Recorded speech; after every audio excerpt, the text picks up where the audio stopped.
If you're dealing with a knot in your shoulder, it can be really difficult to sit for prolonged periods of time if you need to work at the computer or if you're driving. It can make it difficult to do things like reaching overhead or any kind of overhead activities, and it could be really painful and bothering your sleeping pattern. And if all of that is happening, you definitely want to get rid of that knot in your shoulder. So today we are going to talk about a couple things that you can do, including my favorite tips for getting rid of the knot in my shoulder when it occurs. I'm Dr. Amy. I have a PhD in orthopedic manual physical therapy, and I am here to educate you on how you can get your body working optimally so that you don't have pain and dysfunction for the rest of your life. First off, before we get to the exercises that I absolutely love to do to deal with the knot in the back of my shoulder blade, let's talk about what could be causing that knot, because there are some things specifically that these exercises will help with, whereas there's other causes of the knot in your shoulder that will not be helped with these exercises. So let's see if they're even appropriate for you. Now, if you want to deep dive into this, I did a whole video that we'll link here so you can actually watch this in more detail. But the brief overview is if you have a knot in your shoulder that's caused by a muscle, that would either be the trapezius or the rhomboids, these exercises are going to be super helpful. If you have a knot that's due to the intercostals, that's the muscles in between the ribs, these exercises will be somewhat helpful. It's just going to be a little harder to get into those muscles because the intercostals are so deep and can be difficult to reach with really any form of exercise. But we are going to add in some specific exercises to help with the intercostals. Now, if your knot is caused by a rib that's out of place, these exercises might be helpful for you because loosening up the muscles around that area can help the rib to be able to go back to its home or where it's supposed to be living. So these might be helpful, but you might not find them as effective as having some manual work done to help get that rib in place. And if this knot in the back of your shoulder is caused by a fatty tissue mass or a lipoma, these exercises probably are not going to be for you because they're just not really going to change anything. You know you have a lipoma if it's soft and squishy and you can move it around. And generally when you touch a lipoma, it's not really painful or tender, but the muscles underneath might be. Ready to get started on the exercises? All right, the first one we want to do is get those muscles working and get those muscles moving. So in order to get some blood flow to those muscles for the next exercises that we're going to be doing, let's start off with something that's going to get a little blood pumping to those muscles. The first one we're going to do is just activate those muscles. And in general, those muscles back there help to retract the scapula or pull the shoulder blades back behind you.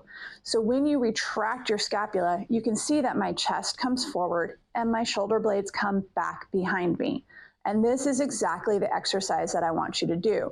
Now, I prefer to have people do this exercise with their arms down by their side because what I don't want is I don't want you pushing back with your elbows like that, because that doesn't get as much activation of the muscles that we're trying to target. So I would definitely recommend, if you can, keep your hands in your lap while you're doing the retraction of the shoulder blades or trying to touch those shoulder blades back behind you. You're going to do about 10 to 15 reps of those until you feel like your shoulder blades are gliding a little bit easier.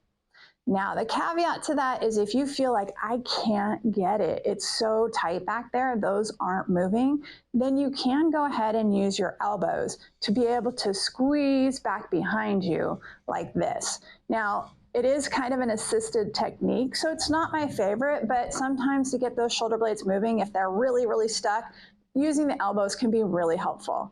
Again, you want to do about 10 to 15 reps. Or even with the elbows, try doing 5 reps and then seeing if you can do it without the elbows afterwards. All right, next up, we're going to get that shoulder blade really moving, and this time we are going to use all the muscles to be able to help us. We're going to do some shoulder circles. Now, I recommend doing this one side at a time. I don't really like kind of the windmill type technique because I want to make sure that we're really focusing on getting the shoulder blade moving.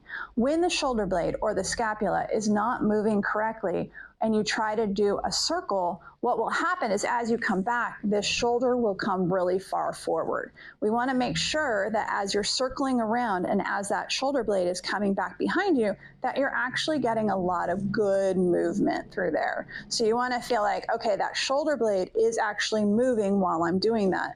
Now you can see I'm not going very fast. The goal is not to do it in a very speedy fashion.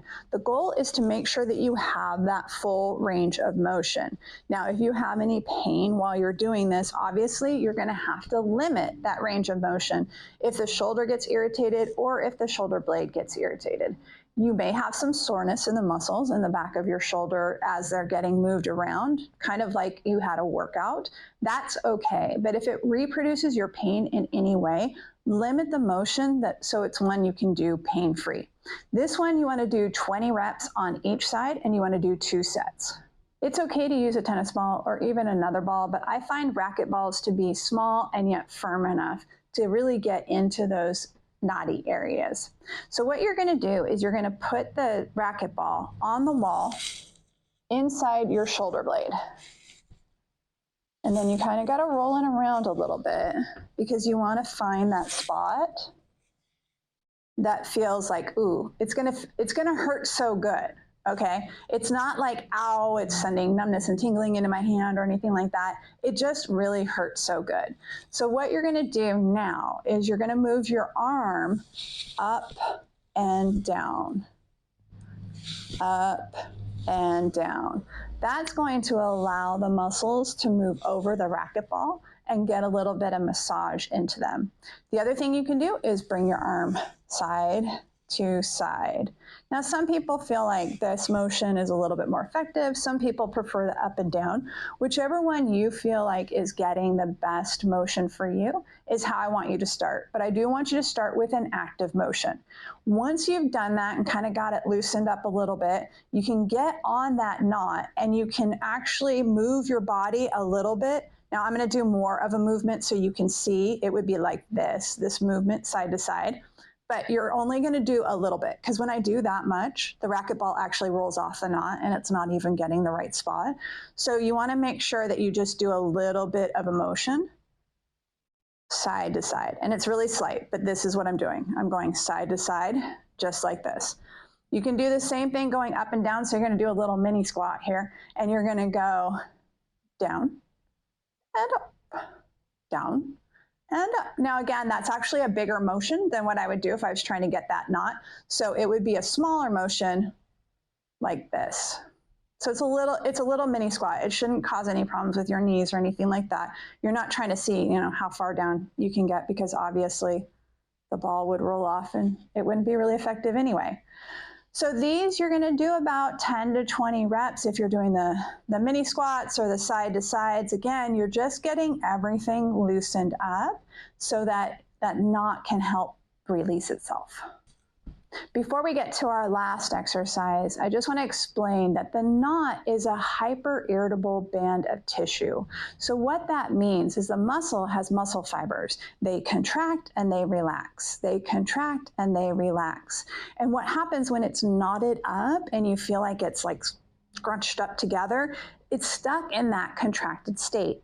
Now that doesn't mean the entire muscle is, it means part of the muscle is. So that's why we want to be really targeted in trying to release the tension in that part of the muscle so it can get some blood flow in there and that knot can dissolve itself. So I promised you that we would do one exercise to work particularly on the intercostals. Now the intercostals are the muscles that are in between the ribs and they're very, very short and they tend to be very tight because obviously our ribs don't move around a ton. However, when they get too tight, they can actually limit rib motion and cause a lot of pain. Now, you may be saying to yourself, but these are my upper ribs, and I know when I do my deep breathing, I'm supposed to do that deep diaphragmatic breathing. And I agree with you. In general, we want to do that deep diaphragmatic breathing to make sure that we don't get a knot in our intercostals that is going to cause issues. However, sometimes we don't do that and we do get knots in our intercostals. So for this particular exercise only, I'm going to recommend doing some deep breathing along with what I call upper costal breathing. So what that looks like is you're going to do a deep diaphragmatic breath. So that deep belly breath, just like we always do, you're going to breathe in through your nose, getting that belly really, really big. When you get to the top, you're gonna pull in a little bit more air by bringing those shoulders up, and then you're gonna blow out like you're blowing out a candle. So here we go.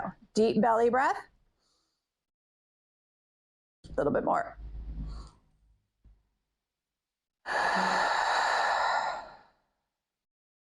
Deep belly breath in. A little bit more.